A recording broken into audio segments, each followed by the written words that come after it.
राज्यातल्या सगळ्या टोलवर जे 4 व्हीलर्स आहेत किंवा छोट्या गाड्या आहेत त्यांना आम्ही मुक्ती दिलेली आहे. केवळ कमर्शियल मोठ्या व्हेकलवरच टोल महाराष्ट्रातल्या टोलवर आपण त्या ठिकाणी घेतो. आता उपमुख्यमंत्र्यांनी सांगितल्याप्रमाणे जर समजा 4 व्हीलरला 3 व्हीलरला आणि 2 व्हीलरला जर समजा टोल नाहीये तर आमची माणसं तिकडे प्रत्येक टोल नाक्यावरती उभी राहतील आणि 4 व्हीलर 3 व्हीलर 2 व्हीलर यांना कोणत्याही प्रकारचा टोल लावू दिला जाणार नाही.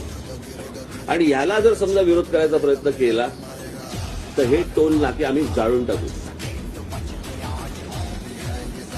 पुढे काय सरकारला करायचं सरकारने करावं. म्हणजे हे जे म्हणत होते याच गोष्टींसाठी आंदोलनं करून आमच्या लोकांनी हे सगळ्या टोलचं आंदोलन झालं, ज्याच्यावरती माझ्या महाराष्ट्र सैनिकांनी अंगावरती केसेस घेतल्या, सगळ्यांनी अंगावरती केसेस घेतल्या. वरती हे सांगतात की हे झालेलं आहे, असं काही नाहीच आहे. बरोबर ना? मग जर नाहीच आहे तर त्या केसेस काढून टाका.